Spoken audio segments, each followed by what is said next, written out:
नमस्कार साथियों, मेरा नाम है आर.के. सिंह। संस्कृति आईएएस के महत्वपूर्ण मैगजीन्स के समरी एंड एनालिसिस सीरीज़ में आप सभी का स्वागत है। इस सीरीज़ के अंतर्गत आज के एपिसोड में हम जिस मैगजीन के महत्वपूर्ण आर्टिकल्स की चर्चा करने वाले हैं वो मैगजीन है दिसंबर 2024 की साइंस रिपोर्टर।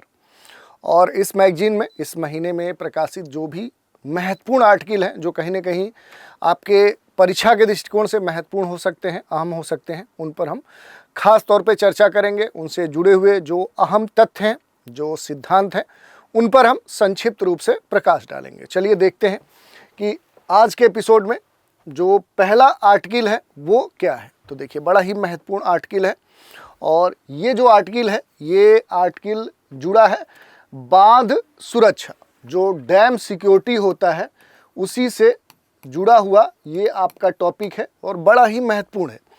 अहम इसलिए हो जाता है कि मानव सभ्यता के विकास के दृष्टिकोण से देखें तो मानव सभ्यता के विकास में जो डैम्स हैं, जो बांध हैं, उनका बड़ा ही अहम योगदान रहा है। और ख़ास तौर पे भारत के संदर्भ में देखें तो इनकी जो अहमियत है और भी महत्वपूर्ण हो जाती है। बांध जो है वो किसी भी देश के जो जल संसाधन हैं, जो वाटर रिसोर्सेज हैं, उनके प्रबंधन और उसके द्वारा प्राप्त होने वाली जो सिंचाई है, जो बिजली उत्पादन है, बाढ़ पर जो नियंत्रण है और जो भी उसके पर्यावरणीय जो लाभ हैं, उस दृष्टिकोण से ये काफ़ी अहम होते हैं डैम किसी भी राष्ट्र के लिए। हालांकि वर्तमान में देखें तो भारत जैसे जो देश हैं वहाँ पर बांधों की जो संरचना है और इनकी जो सुरक्षा है, दो विषय बड़े ही महत्वपूर्ण हो चुके हैं भारत में कि इनकी जो संरचना है और इनकी जो सुरक्षा है, जो सिक्योरिटी है, ये दो ऐसे मुद्दे हैं जो कहीं ना कहीं चुनौतियां प्रस्तुत कर रहे हैं, चैलेंजेस प्रस्तुत कर रहे हैं। ये चुनौतियां भारत में प्रस्तुत कर रहे हैं और इसी कारण से कहीं ना कहीं भारत में देखें तो वर्तमान में जो डैम है वो ब्रेक हो रहे हैं, बांध क्या हो रहे हैं, टूट रहे हैं।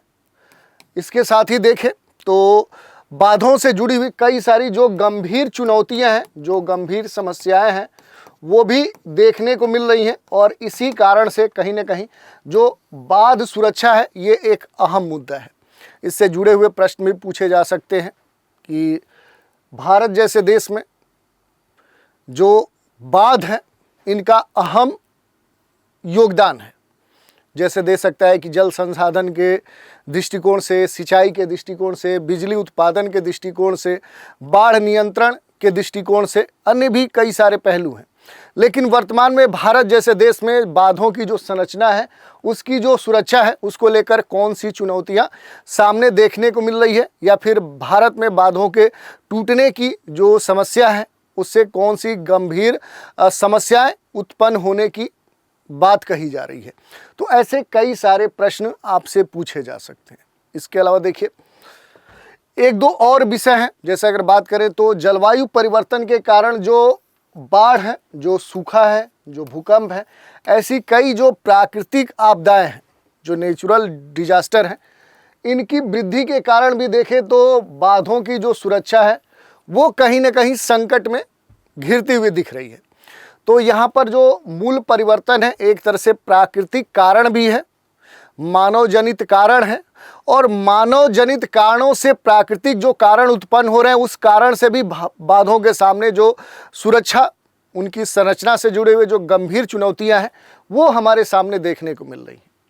भारत में जो बांधों की संख्या है दुनिया में, जैसे चीन, अमेरिका जैसे जो बड़े देश हैं, उनके बाद सबसे अधिक है। तो इस मामले में देखें तो भारत तीसरे नंबर पे आता है जहां पर दुनिया में बांधों की संख्या सबसे अधिक है।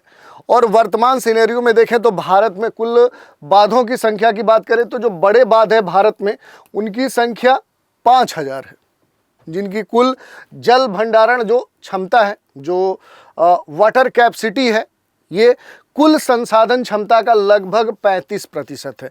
तो ये बड़ा ही अहम मुद्दा है। तो ये आंकड़े हो गए। इसके अलावा देखिए कई सारे प्रश्न आपसे बन सकते हैं बांधों की सुरक्षा से संबंधित। आखिर इशूज क्या है? तो जो इशूज हैं, जो कंसर्न है, वो कुछ आपके सामने दिए गए हैं। महत्वपूर्ण जो कंसर्न है, बांधों का पुराना होना एक अहम मुद्दा है। गाद एवं मलबे का जो जमाव हो रहा है ये भी अहम मुद्दा है। बाढ़ नियंत्रण क्षमता में जो कमी हो रही है, जान माल की जो हानि हो रही है, जो भी इन्वायरमेंटल जो प्रॉब्लम्स हैं वो अब उभर कर सामने आ रहे हैं। थोड़ा थोड़ा इनके बारे में हम देख सकते हैं। जैसे अगर बांधों के पुराने होने की बात की जाए तो भारत के लगभग 80% से अधिक जो बांध हैं भारत में, अगर आप देखेंगे तो जो कुल डैम है, जो कुल बांध है, उनमें से 80% बांध ऐसे हैं जिनकी आयु जो है वो 25 वर्ष या 25 वर्ष से अधिक हो चुकी है। 1000 से अधिक बांध ऐसे हैं, 1000 से अधिक बांध ऐसे हैं जिनकी जो आयु है वो 50 वर्ष या उससे अधिक हो चुकी है।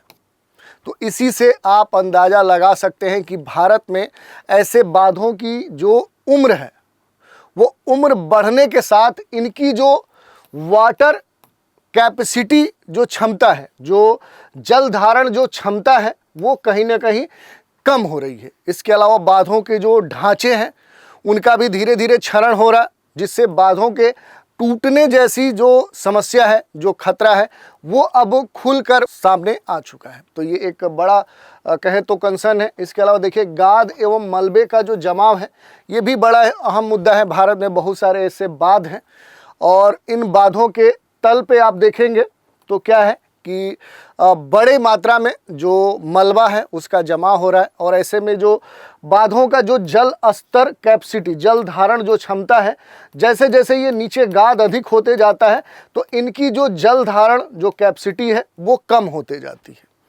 बांधों का जो क्षमता है वो कम हो जाता है।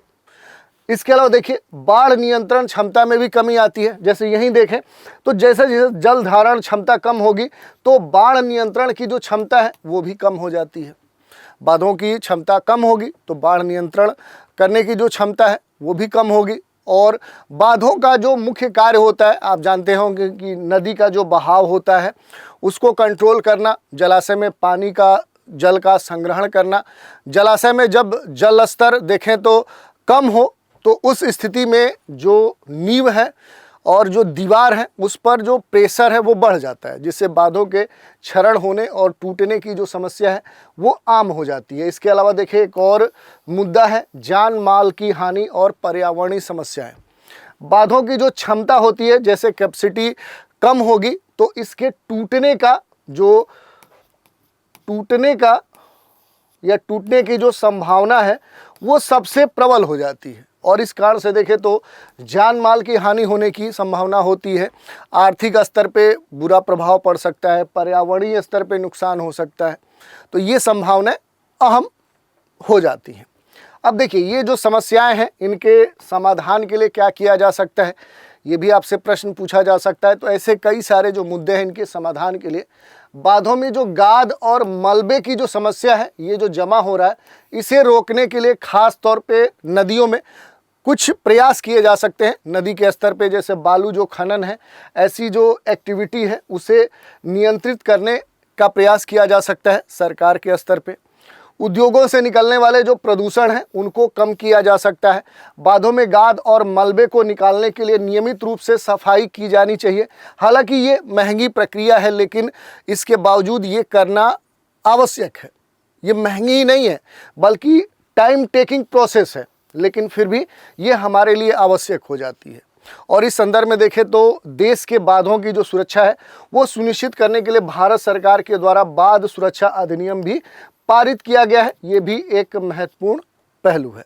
तो थोड़ा सा देख लेंगे कि बांध सुरक्षा जो अधिनियम है ये 2021 में पारित किया गया था। तो इसका उद्देश्य क्या है और इसके प्रावधान क्या है, उन पर थोड़ा सा चर्चा करते हैं। बांध सुरक्षा अधिनियम 2021 देश में जो डैम्स हैं उनकी सुरक्षा सुनिश्चित करने के लिए संसद ने वर्ष 2021 में ये अधिनियम पारित किया था।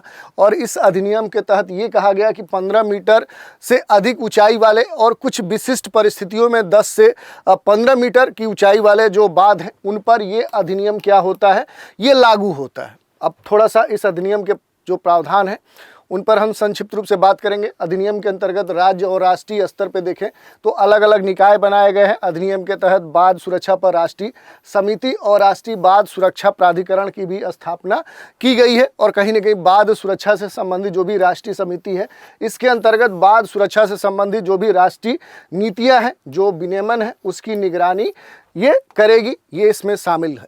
इसके अलावा देखिए तो राष्ट्रीय बाढ़ सुरक्षा जो प्राधिकरण है, इसके अंतर्गत विभिन्न जो राज्य स्तरीय बाढ़ हैं उनके विवादों का समाधान किया जाता है।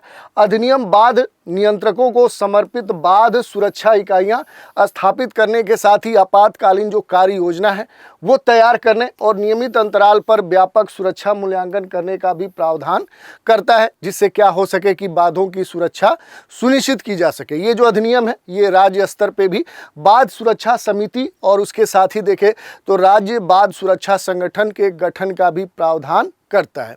तो ये कुछ महत्वपूर्ण है इस अधिनियम के तहत जो महत्वपूर्ण प्रावधान है। इसके अलावा कुछ समाधान और उपायों की हम चर्चा कर लेते हैं। तो बाढ़ों की सुरक्षा सुनिश्चित करने के लिए देखें तो बाढ़ सुरक्षा अधिनियम की कमियों को दूर करके ही और इसको और अधिक प्रभावी बनाने की आवश्यकता है, क्योंकि अभी तक ये बात कही जा रही थी कि कहीं ना कहीं जो अधिनियम है वो उस स्तर पे कारगर नहीं हो पाया है कि जिस स्तर पे इसे होना चाहिए, और इसी कारण से कुछ समस्याएं देखने को मिली हैं, कुछ चुनौतियां देखने को मिली हैं। जैसे अगर बात करें तो बाढ़ सुरक्षा के संदर्भ में ये जो अधिनियम है ये महत्वपूर्ण कदम है, लेकिन इसमें कुछ कमियां भी हैं, कुछ लिमिटेशन हैं जो अभी तक देखने को मिले हैं, जिस कारण से जो अधिनियम जिस उद्देश्य से बनाया गया था वो उद्देश्य अभी पूरा नहीं हो पाया है। जैसे जोखिम आधारित निर्णय लेने के जो प्रावधान है उसका अभाव इस अधिनियम में देखने को मिला है। बाढ़ों की सुरक्षा से संबंधित जो जानकारी है उसकी सार्वजनिक रूप से अनुपलब्धता देखने को मिली है। राज्यों के द्वारा अधिनियम का प्रभावी क्रियान्वयन नहीं किया जाना, ये कई सारी जो कमियां हैं वो इस अधिनियम में देखने को मिली है। तो इसके समाधान के लिए क्या किया जाना चाहिए कि बाढ़ों की सुरक्षा सुनिश्चित करने के लिए जो बाढ़ सुरक्षा अधिनियम 2021 है इसकी कमियों को दूर करके इस अधिनियम को और अधिक प्रभावी बनाया जा सकता है। इस संदर्भ में देखें तो जोखिम आधारित जो भी निर्णय लेने के प्रावधान हैं उनको मजबूत किए जाने की बात कही जा रही है। बाढ़ों के जोखिम का व्यापक मूल्यांकन होना चाहिए। इसके अलावा अधिनियम में पारदर्शिता और बढ़ाई जानी चाहिए। बाढ़ों में जो स्पिलवे जो क्षमता है वो उसकी समीक्षा होनी चाहिए। ये क्षमता क्या होती है? स्पिलवे क्षमता कि बाढ़ की जो स्पिलवे क्षमता है ये पानी की वो अधिकतम मात्रा को शो करता है जो बाढ़ के स्लिपवे से कह सकते हैं कि सुरक्षित रूप से बाहर निकलता है। और ये जो बाढ़ है ये बाढ़ की सुरक्षा के लिए सबसे महत्वपूर्ण कारक माना जाता है, क्योंकि यह बाढ़ के दौरान या उस बाढ़ की स्थिति में कहीं ना कहीं जो बाढ़ है उसके जलाशय में जल स्तर को नियंत्रित करने में सबसे अधिक महत्वपूर्ण भूमिका निभाता है, कंट्रोल करने में। बांधों की सुरक्षा सुनिश्चित करने के लिए बांधों को सही डिजाइन और उनके निर्माण के साथ वास्तविक समय पर जो डेटा है उसकी प्राप्ति और उसका विश्लेषण करना भी सबसे प्रभावी समाधान है। इसके लिए अधिनियम के द्वारा जो भी निर्धारित कह सकते हैं अनिवार्य प्रारंभिक जो चेतावनी प्रणाली है, जो जोखिम मूल्यांकन है, जो निवारक कार्रवाइयां हैं, ऐसे जो उपाय हैं उनको रेगुलेशन के स्तर पर लागू करना सबसे महत्वपूर्ण है। बांधों के निर्माण के बाद सामान्य तौर पे उनकी जो सुरक्षा है, उनकी जो कार्य क्षमता है उसका परीक्षण किया जाना चाहिए, यानी कि उनका टेस्ट भी होना चाहिए। उनकी सिक्योरिटी और उनकी जो वर्क कैपेसिटी है उसका बार बार मूल्यांकन किया जाना चाहिए, जिससे बांधों को और अधिक सुरक्षित बनाया जा सकता है। बांधों के निर्माण में देखें तो जो गुणवत्ता है, जो क्वालिटी है वो मेंटेन करना सबसे महत्वपूर्ण है, क्योंकि कहीं ना कहीं आप देखते होंगे कि वर्तमान में देश में कई जगह पुल, बांध या इस तरह के जो कंस्ट्रक्शन है वो बनते ही कुछ दिनों में ढह जाते हैं। उसके पीछे कारण है उसकी गुणवत्ता पर ध्यान नहीं दिया जाता है, और इसी कारण से ये कहा जा रहा है कि बांधों के निर्माण में गुणवत्ता पर ध्यान देना सबसे महत्वपूर्ण बात है, जिससे निर्माण में कोई दोष न रह जाए उसका पता चल जाता है। बांधों का नियमित जो निगरानी है, उसका जो रख रखाव है, उसके लिए एक प्रभावी सिस्टम विकसित होना चाहिए, ताकि बांधों को किसी भी संभावित समस्या से ग्रसित होने की जो स्थिति है उसका जल्दी पता लगाया जा सके और उसे जल्दी से जल्दी ठीक किया जा सके। बांधों के टूटने से आने वाली जो तबाही है, उसके कारणों से होने वाले जान माल की जो नुकसान है वो भी कम करने के लिए बांधों के आसपास रहने वाले जो लोग हैं उनको बांध की सुरक्षा के बारे में अवेयर करना चाहिए। तो ऐसे कई सारे जो प्रयास हैं, अगर हम ये करते हैं तो कहीं ना कहीं जो बांधों की सुरक्षा से संबंधित जितनी समस्याएं हैं उनका समाधान हम आसानी से कर सकते हैं। तो इस तरह से क्या है कि हमने देख लिया कि भारत में जो बांधों की सुरक्षा और उससे जुड़े हुए जितने भी मुद्दे हैं उन पर हमने डिटेल से चर्चा की, और ये प्रश्न आपके किसी न किसी एग्जाम में, मुख्य परीक्षा में, या इससे जुड़े हुए जो भी डिस्क्रिप्टिव प्रश्न बनते हैं वहाँ पूछे जा सकते हैं। तो ये टॉपिक कंप्लीट हुआ। अगला जो आर्टिकल है उसकी हम चर्चा करते हैं। ये भी बड़ा ही महत्वपूर्ण है, कहीं ना कहीं देखें तो आप जैसे छात्रों से जुड़ा हुआ मुद्दा है। छात्रों के लिए जो भावनात्मक बुद्धिमत्ता है, जो इमोशनल इंटेलिजेंस है, उसी से जुड़ा हुआ मुद्दा है। ये काफ़ी चर्चा में रहा है। राष्ट्रीय जो अपराध रिकॉर्ड ब्यूरो है, जो NCRB है, ये अपनी रिपोर्ट हर वर्ष जारी करती है, और राष्ट्रीय अपराध रिकॉर्ड जो ब्यूरो है, इसके जो रिपोर्ट आई है, इसके जो आंकड़े हैं वो काफ़ी चौंकाने वाले हैं। इसके आंकड़ों में एक बड़ा ही महत्वपूर्ण विषय था जो छात्रों से जुड़ा हुआ था, और उसमें ये कहा गया था छात्र जो आत्महत्या है, क्या है, छात्र आत्महत्या, जो स्टूडेंट्स हैं उनका जो सुसाइड के मामले हैं, उसके संदर्भ में ये रिपोर्ट कहती है कि भारत में जो स्टूडेंट हैं उनके सुसाइड के जो मामले हैं वो महामारी की तरह फैल रहे हैं, यानी कि बड़े ही तेज़ी से फैल रहे हैं। छात्रों की जो आत्महत्याएं हैं वो अब चिंताजनक स्थिति में पहुंच चुकी है, काफ़ी वृद्धि देखने को मिली है। जो देश में कुल आत्महत्याओं के दर से देखें तो दोगुनी दर से बढ़ रही है। जो सामान्य स्थिति अपने देश में आत्महत्या की, उससे अगर छात्रों के आत्महत्या की तुलना करें तो इनका जो दर है वो डबल है।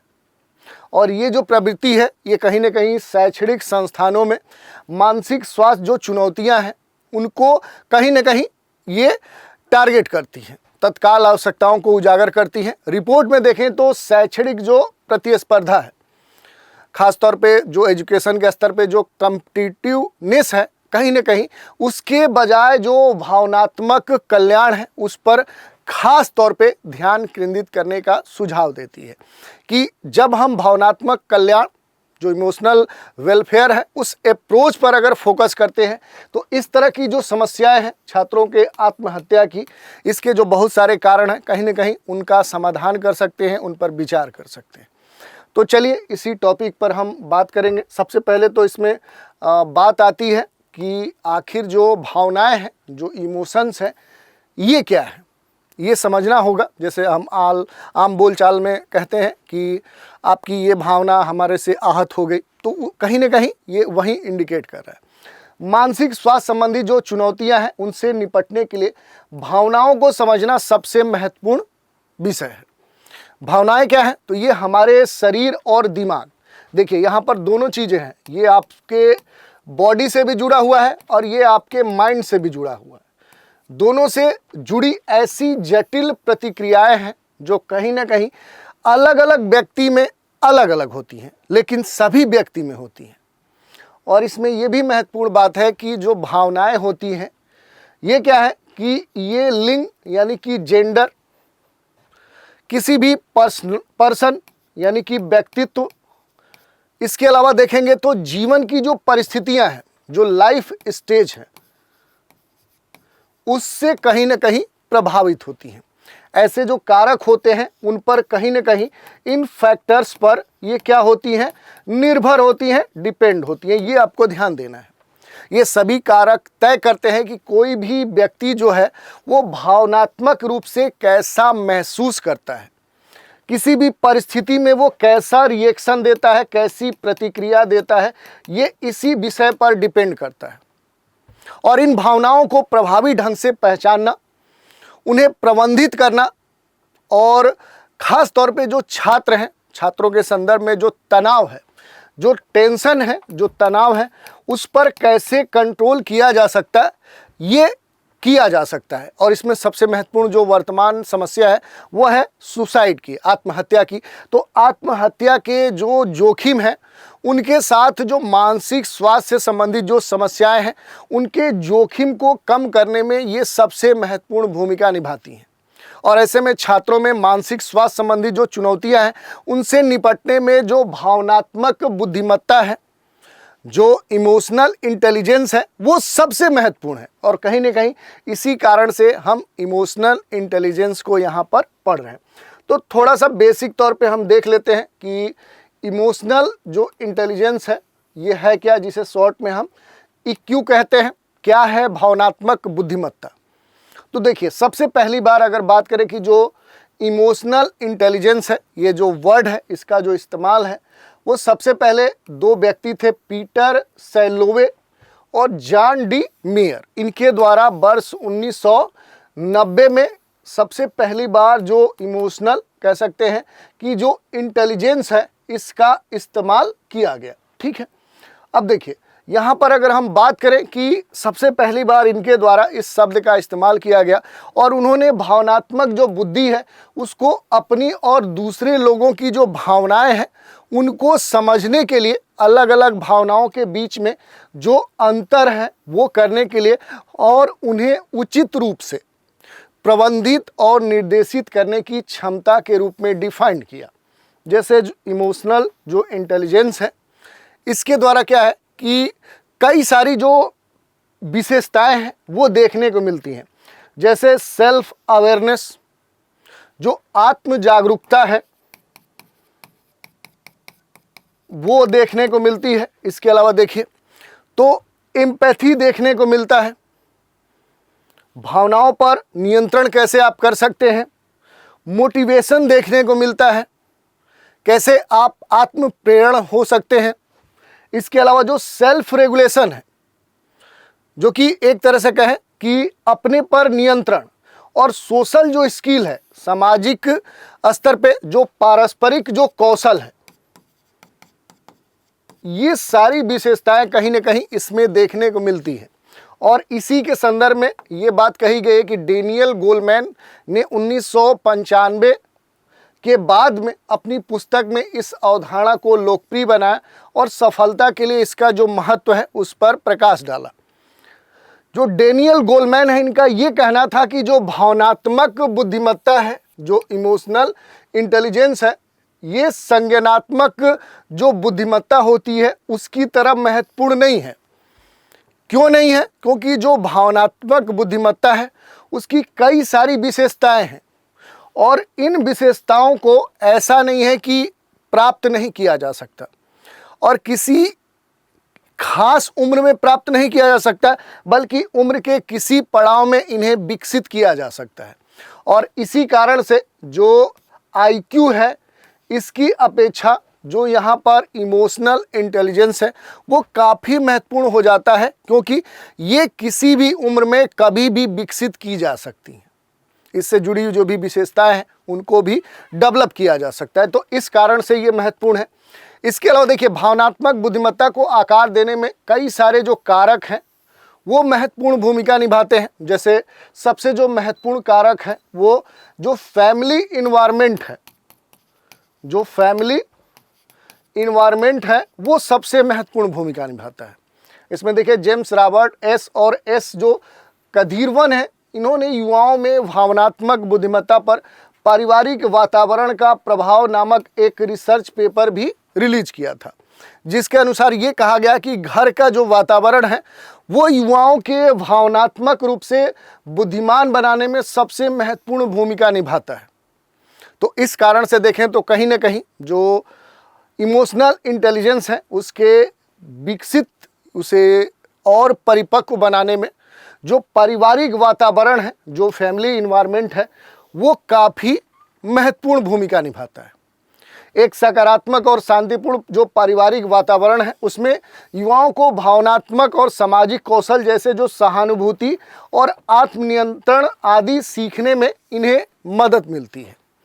और आज के जो युवा हैं उनको आभासी, वास्तविक, तत्कालिक संतुष्टि, लालच जैसी जो चुनौतियां हैं उनका सामना करने में कहीं ना कहीं जो पारिवारिक वातावरण है ये काफ़ी महत्वपूर्ण भूमिका निभाता है। जो माता पिता है बच्चों को उनकी भावनाओं को समझने, उन्हें प्रबंधित करने में मदद कर सकते हैं। भावना है वो उस पर कैसे कंट्रोल किया जा सकता है, कहीं ना कहीं उस पर सामंजस्यपूर्ण एक नियंत्रण बनाने में जो पारिवारिक वातावरण है, जो भावनात्मक कल्याण है, जो स्थिरता है, कहीं ना कहीं वो मददगार साबित हो सकता है। इसके अलावा देखिए एक और कारक है पेरेंटिंग जो शैली है और जो भावनात्मक बुद्धिमत्ता है, इनके बीच में खास रिलेशनशिप होता है, क्योंकि माता पिता का जो व्यवहार है वो भी भावनात्मक बुद्धिमत्ता को काफ़ी हद तक प्रभावित करता है। छात्रों के साथ किए गए एक हालिया अध्ययन में इस विषय पर कुछ महत्वपूर्ण बिंदुओं पर प्रकाश डाला गया, जिस रिसर्च में ये कहा गया कि अधिकांश छात्रों को ये लगता है कि उनके माता पिता एक आधिकारिक शैली का उपयोग करते हैं, जो अस्पष्ट नियमों के साथ गर्मजोशी को मिलाकर एक संतुलित दृष्टिकोण होता है। कहने का मतलब है कि आज जो परिवार है, परिवार में जो माता पिता हैं वो अपने बच्चों के साथ एक ऑफिशियल कह सकते हैं इन्वायरमेंट डेवलप कर ले रहे हैं, क्योंकि मैक्सिमम टाइम जो उनका है वो कहीं ना कहीं ऐसे किसी कह सकते हैं कि आधिकारिक जो डिसीजन है, जो कह सकते हैं कि ऑर्डर है, उसी में बीत रहा है। और उसके बाद जब वो अपने परिवार में आते हैं तो कहीं ना कहीं उस इन्वायरमेंट से वो बाहर नहीं निकल पाते हैं। वही बात यहाँ पर इस रिसर्च में कही गई है। ये जो शैली है विशेष रूप से जो माताओं हैं उनके द्वारा, जो कहें जो फीमेल हैं उनके द्वारा खास तौर पे प्रयोग की जाती है। जैसा आप जानते होंगे कि जो महिलाएं होती हैं वो खास डिसिप्लिन में रहती हैं और वो अपने बच्चों से वही एस्पेक्ट करती हैं, और कहीं ना कहीं ये एक महत्वपूर्ण कह सकते हैं विषय है, जिस कारण से कहा जा रहा है कि जो पेरेंटिंग शैली है ये जो बुद्धिमत्ता है उसको काफ़ी प्रभावित करता है। और इस अध्ययन में सांस्कृतिक जो रुझान है वो भी परिलक्षित होते हैं, जहां भारत जैसे देश में जो माता पिता हैं वो अपनी बेटियों के प्रति अधिक उदार हैं, जबकि बेटों के प्रति अधिक सख्त हैं। तो ऐसे कई सारे जो कह सकते हैं रिजल्ट है वो इस रिसर्च में देखने को मिले हैं। इसके अलावा देखिए जो भावनात्मक बुद्धिमत्ता है, इस पर अगर देखें तो पोषण का भी प्रभाव देखने को मिला है कि अगर अच्छा पोषण है तो उससे मस्तिष्क के जो कार्य हैं उसके विनियमन का जो तरीका है, जो उसकी फ्रीक्वेंसी है, इंटेंसिटी है, वो प्रभावित होती है। तो भावनाओं को प्रभावी ढंग से प्रबंधित करने में देखें तो जो पोषण है, जो न्यूट्रिशन है, वो काफ़ी मददगार साबित हुआ है। और इसमें खास तौर पे न्यूट्रिशन में देखें जो ओमेगा है, जो एंटीऑक्सीडेंट जैसे पोषक तत्व हैं, ये याददाश्त, ध्यान, निर्णय लेने की जो क्षमता है उसको बढ़ाने के साथ जो भावनात्मक जागरूकता है, जो आत्मनियंत्रण है, उसे भी बढ़ाते हैं। इसके अलावा देखिए मैग्नीशियम से भरपूर जो खाद्य पदार्थ हैं, जैसे पत्तेदार सब्जियां हैं, मेवे हैं, ये तनाव को प्रबंधित करने में मदद करते हैं। मस्तिष्क के जो कार्य हैं और जो मूड की स्थिति है, जैसे आप बोलते नहीं कि हमारा मूड ठीक नहीं है, मैं बड़ा टेंशन में हूँ, तो कहीं ना कहीं वहाँ के लिए देखें तो हाइड्रेटेड रहना, यानी कि पानी की जो पर्याप्त मात्रा है वो सबसे महत्वपूर्ण हो जाती है। कि अगर मस्तिष्क का जो कार्य है, जो मूड है, उसमें अगर आपके शरीर में जो पानी की मात्रा है अगर वो उचित नहीं रहती है तो फिर मुश्किल है। तो कहीं ना कहीं ये भी एक महत्वपूर्ण है। अच्छा पोषण जो है ये व्यक्ति को ऊर्जावान बनाता है, सामाजिक रूप से जुड़ने के लिए हमेशा तैयार रखता है, जिससे दूसरों से जुड़ने और सहानुभूति या कोई भी त्वरित जो डिसीजन है, निर्णय लेने की जो क्षमता है, वो मजबूत होती है। तो इस तरह से हम देख सकते हैं कि जो भावनात्मक बुद्धिमत्ता है इस पर अलग अलग जो कारक हैं वो प्रभाव डालते हैं। जैसे फैमिली जो बैकग्राउंड है, जो फैमिली आपकी स्थिति है, पेरेंटिंग जो शैली है, और इसके अलावा जो पोषक तत्व हैं, ये कुछ महत्वपूर्ण कारक हैं जो इस पर प्रभाव डालते हैं। छात्रों को भावनात्मक बुद्धिमत्ता की आवश्यकता क्यों है और इसका महत्व क्या है? तो देखिए वर्तमान में बच्चों की बढ़ती जो शैक्षणिक प्रतिस्पर्धा है, जो एजुकेशन में कंपटीशन है, वो बड़ा ही अहम हो गया है। और कहीं ना कहीं भावनात्मक बुद्धिमत्ता और भी महत्वपूर्ण हो जाती है, जो उनके स्कूल में अच्छा प्रदर्शन करने, उनके अपने सब जो सहपाठी हैं, जो मित्र हैं, उनके साथ बिहेवियर या जो कह सकते हैं एक्टिविटी है, जो संबंध है, वो मजबूत बनाने और खुश रहने में मददगार साबित हो सकती है। इसके अलावा देखिए तो भावनाओं को समझने, उन्हें प्रबंधित करने, उन्हें स्कूली जीवन की चुनौतियों से निपटने, चिंता को कम करने, सामाजिक कौशल में सुधार करने में मदद करती है। विभिन्न जो शोध हैं उनके अनुसार देखें तो इमोशनल इंटेलिजेंस वाले जो लोग हैं वो प्रायः तनाव को कंट्रोल कर लेते हैं और दूसरों को भी इसके लिए प्रेरित करते हैं। तो इस कारण से देखें तो ये बड़ा ही महत्वपूर्ण हो जाता है। इसके अलावा देखिए जो भी बातें कही गई हैं भावनात्मक बुद्धिमत्ता का जो विकास है, तो जो संज्ञानात्मक बुद्धिमत्ता होता है, जो कहें IQ जो होता है, उसके ठीक ये उल्टा होता है। ये क्या है कि किसी भी उम्र के किसी भी पड़ाव में इसे सीखा जा सकता है, इसे विकसित किया जा सकता है। ये जन्मजात नहीं होती है, इसे सीख कर, अनुभव करके, इसे महसूस कर, इसे डेवलप करके ही इसे पाया जा सकता है और इसी कारण से ये काफ़ी महत्वपूर्ण होती है। पार्कर एट एल एक विद्वान है, उनके द्वारा एक अध्ययन किया गया और उसमें ये पाया गया कि इमोशनल इंटेलिजेंस वाले जो छात्र हैं उन्होंने हाई स्कूल से विश्वविद्यालय में संक्रमण के दौरान अकादमिक रूप से बेहतर स्कोर किया है। और कहीं ना कहीं ये इसलिए यहाँ पर महत्वपूर्ण हो जाता है कि जो इमोशनल इंटेलिजेंस वाले जो लोग होते हैं वो IQ जिनके अधिक होते हैं उनसे भी बेहतर प्रदर्शन करते हैं, क्योंकि उनके अंदर जो होता है वो स्थिति को समझना, उसको प्रबंधित करना, तनाव को कंट्रोल करना और एट द स्पॉट टाइम पे क्या डिसीजन होना चाहिए वो अच्छे से निर्णय लेने में ये एक्सपर्ट हो जाते हैं और इसी कारण से ये महत्वपूर्ण हो जाता है।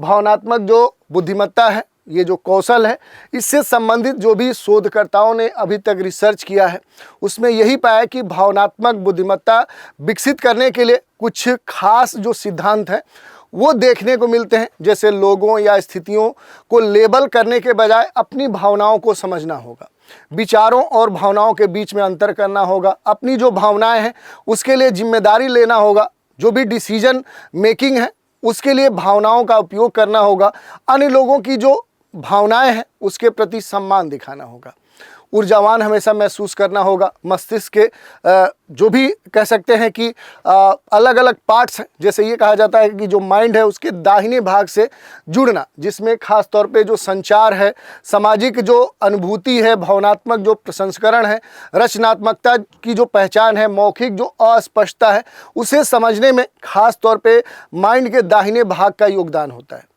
तो ऐसे कई सारे जो कारक हैं वो हम देख सकते हैं। इसके अलावा भी एक दो विषय हैं, जैसे अगर आप बात करेंगे तो समग्र कल्याण के लिए जो भावनात्मक बुद्धिमत्ता है इसका जो अनुप्रयोग है, इसके लिए कुछ रणनीतियाँ दी गई हैं। आंतरिक रणनीतियाँ हैं, एकांतिक रणनीतियाँ हैं। जैसे 10 वर्ष की आयु तक विकसित के लिए कहा गया कि इसमें तनावपूर्ण स्थितियों के बारे में संज्ञानात्मक रूप से सोचना शामिल है, ताकि नकारात्मक जो भी भावनाएं हैं उनको उत्पन्न करने वाली जो भी स्थिति है उसको कंट्रोल किया जा सके। वहीं आइसोलेटेड जो स्ट्रेटजी है, जिसे एकांतिक रणनीति कहते हैं, तो बाहरी मदद के बिना स्वतंत्र रूप से भावनाओं को नियंत्रित करने की जो क्षमता है कहीं ना कहीं इसमें सीखी जाती है। तनाव से प्रबंधन की जो रणनीति है कहीं ना कहीं ये महत्वपूर्ण होती है और इसी के आधार पर अगर हम कहें तो जो भावनात्मक बुद्धिमत्ता है, जो इमोशनल इंटेलिजेंस है, ये एक छिपी हुई शक्ति है जिससे प्रत्येक छात्र को विकसित करना चाहिए। उनकी भावनाओं को समझने के लिए, उन्हें प्रबंधित करने के लिए, दूसरों के साथ सार्थक कह सकते हैं कम्युनिकेशन करने के लिए, और इसे आत्म जागरूकता, सहानुभूति और इसके साथ लचीलेपन जैसे जो कौशल हैं उसका अभ्यास करके विकसित किया जा सकता है। किसी भी उम्र के पड़ाव में इसे विकसित किया जा सकता है, जिसका प्रयोग स्कूल की जो चुनौतियां हैं उनका सामना करने में छात्र कर सकते हैं। छात्रों के लिए देखें तो जो EI है, इसके अंदर और उसके बाहर जीवन को खुशहाल बनाने के लिए ये सबसे महत्वपूर्ण होता है। तो यहाँ तक ये टॉपिक हमने कंप्लीट किया। अगला जो आर्टिकल है वो है मीथेन उत्सर्जन में पशुधन की जो भूमिका है। जैसे देखें जो मीथेन उत्सर्जन है ये वर्तमान में जो पर्यावरण कंसर्न है उसके संदर्भ में ये काफ़ी खतरनाक माना जाता है। आज के समय में देखें तो जो ग्लोबल वार्मिंग है, ग्लोबल वार्मिंग जो वैश्विक तापन है, ये एक महत्वपूर्ण समस्या है। क्यों है? तो इसके कारण खास तौर पे जो जलवायु परिवर्तन हो रहा है, जो जलवायु परिवर्तन हो रहा है, जो क्लाइमेट चेंज हो रहा है, ये एक बड़ा ही गंभीर विषय बनता जा रहा है। और वर्तमान में देखें तो ये एक ज्वलंत समस्या है। ग्लोबल वार्मिंग, पृथ्वी के वायुमंडल में जो ग्रीन हाउस गैसें हैं, यहाँ पर सबसे महत्वपूर्ण विषय क्या है कि जो हरित गैसें हैं, इनकी जो सांद्रता है, इसमें जो वृद्धि हो रही है, कहीं ना कहीं उसी कारण से औसत जो तापमान है उसमें वृद्धि हो रही है। और इसी के संदर्भ में जो IPCC है, जो inter governmental panel on climate change है, उसने जलवायु परिवर्तन को जलवायु की स्थिति में एक बदलाव के रूप में परिभाषित किया है, डिफाइंड किया है। और इसी कारण से इसके जो गुण हैं, जो परिवर्तनशीलता है, उसको पहचान कर एक विस्तारित अवधि में, एक लंबी अवधि में, आमतौर पे कई सारे जो दशक कह सकते हैं, डिकेड्स हैं, और उससे अधिक समय तक इसके बने रहने की बात कही गई है। और इसी कारण से ये जो मुद्दा है, अब ये चर्चा का विषय बना हुआ है। अब थोड़ा सा एक महत्वपूर्ण प्रश्न उठता है कि जो ग्लोबल वार्मिंग की हम बात करें, जो वैश्विक तापन की बात कर रहे हैं, तो थोड़ा सा इसे हम समझते हैं, इसका क्या प्रभाव हो रहा है, ये एक अहम मुद्दा है। तो देखिए, ग्लोबल वार्मिंग के जो प्रभाव है, इसमें सबसे महत्वपूर्ण है कि जो ग्लेशियर हैं वो मेल्ट हो रहे हैं, समुद्र का जो जल स्तर है वो बढ़ रहा है, तूफानों की जो बारंबारता है वो बढ़ रही है, अन्य जो प्राकृतिक आपदाएं हैं वो अब धीरे धीरे उनकी संख्या बढ़ रही है। और ऐसे में देखिए, जो पेंगुइन है, ध्रुवी भालू है, अन्य जो प्रजातियां हैं वो जीवित रहने के लिए संघर्ष कर रहे हैं। विशेषज्ञों का ये कहना है कि इन परिवर्तनों की तीव्रता और व्यापकता में और भी अधिक वृद्धि होने का अनुमान है। तापमान में ये जो वृद्धि है, ये पिछली शताब्दी के दौरान देखें तो 0.060 सेंटीग्रेड या कहें तो 0.120 जो फ़ारेनहाइट है, ये इस दशक की वृद्धि की तुलना में काफ़ी अधिक दर्शाती है। हालांकि 1970 के दशक के मध्य से देखें तो तापमान वृद्धि में वृद्धि की जो दर है वो 3 गुनी देखी गई है।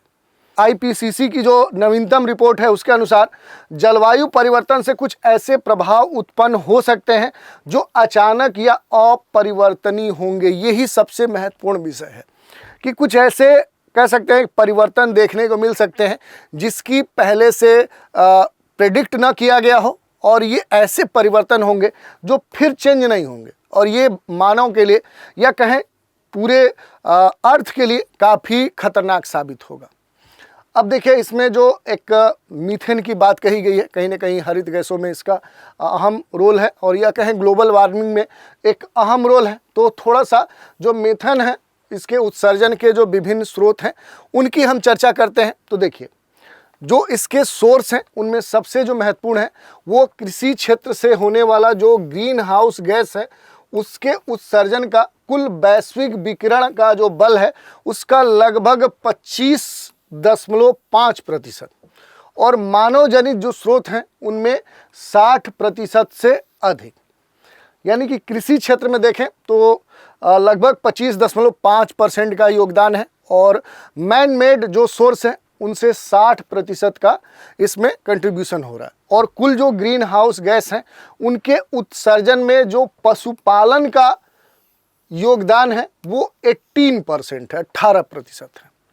इसके अलावा देखिए, एक बड़ा ही महत्वपूर्ण विषय है कि carbon dioxide, methane, nitrous oxide, ammonia, ये ग्लोबल वार्मिंग में योगदान देने वाले जो ग्रीन हाउस गैस हम नाम देते हैं, उनमें कुछ महत्वपूर्ण सबसे जिम्मेदार कारक हैं।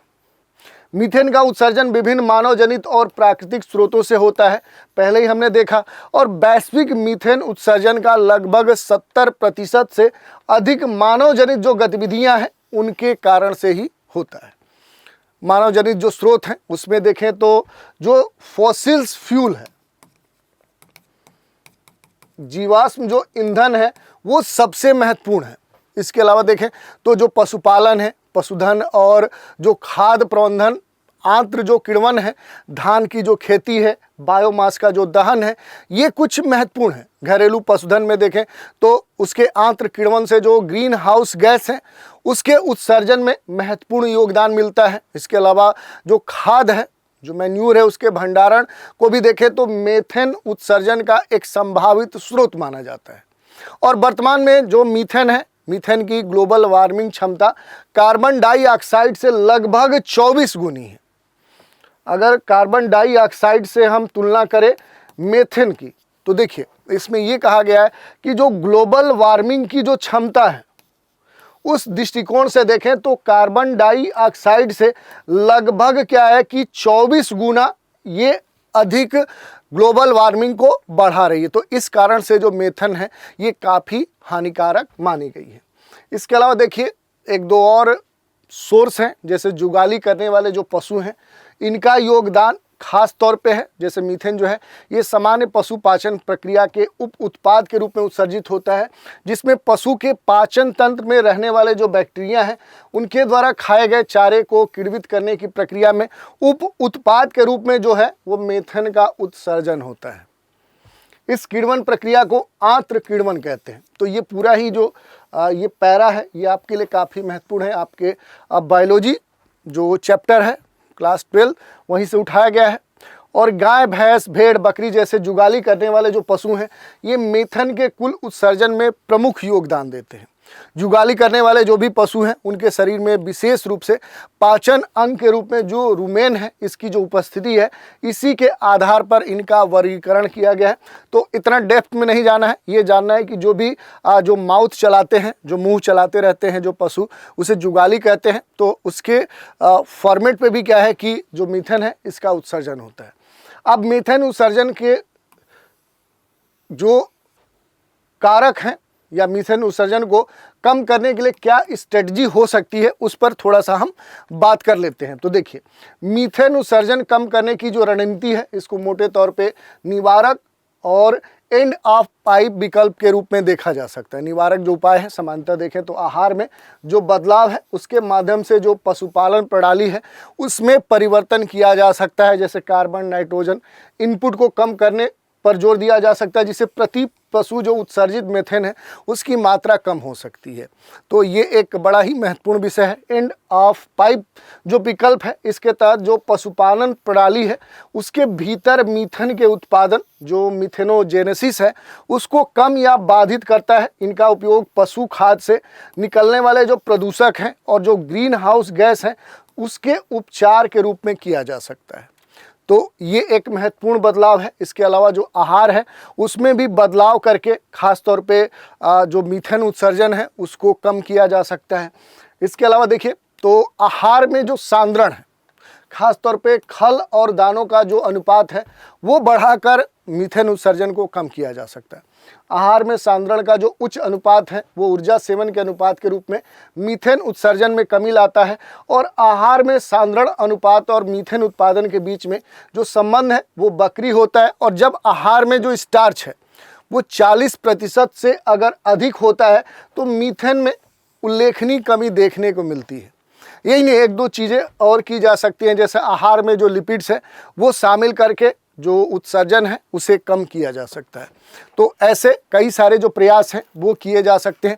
इसके अलावा देखिए जो पशुधन उत्पादन है उस प्रणाली में जो परिवर्तन है उसके प्रति संवेदनशील होने के साथ इस घटना के जो योगदान करता है उन पर खास जोर देकर भी इसे कंट्रोल किया जा सकता है। जलवायु जो परिवर्तन है वो खास तौर पे पशुधन क्षेत्र के विकास के लिए एक तेजी से बढ़ती हुई चुनौती है, उसके चुनौती बनने की क्षमता भी रखती है। और जलवायु परिवर्तन की जो चुनौती है उसका जवाब देने के लिए, उसका समाधान करने के लिए उचित अनुकूलन और विकल्प तैयार करने की आवश्यकता सबसे महत्वपूर्ण है। तो इस तरह से हम जो भी जलवायु परिवर्तन है, वैश्विक तापन है या जो ग्रीन हाउस गैस उत्सर्जन की जो समस्या है उस पर हम कंट्रोल कर सकते हैं। तो इस तरह से साइंस रिपोर्टर में प्रकाशित जो भी महत्वपूर्ण आर्टिकल थे उन पर हमने डिटेल से चर्चा की और उन पर कैसे प्रश्न बन सकते हैं ये आपके लिए होम असाइनमेंट है कि एक बार आप देखिए और इन पर आधारित जो प्रश्न बन सकते हैं उन पर अपना उत्तर लिखने का प्रयास कीजिए। आप अपने उत्तर हमें भेज सकते हैं, हम उसको चेक भी कर सकते हैं और जो भी संभावित उसमें सुधार होगा वो भी आपको बता सकते हैं। तो ये आपके लिए होम असाइनमेंट हो गया। तो आज के एपिसोड में इतना ही। आज का एपिसोड आप सभी को कैसा लगा, अपनी प्रतिक्रिया हमें कमेंट के माध्यम से दे सकते हैं। तो आज के एपिसोड में इतना ही। आप सभी हमारे साथ बने रहें, इसके लिए धन्यवाद।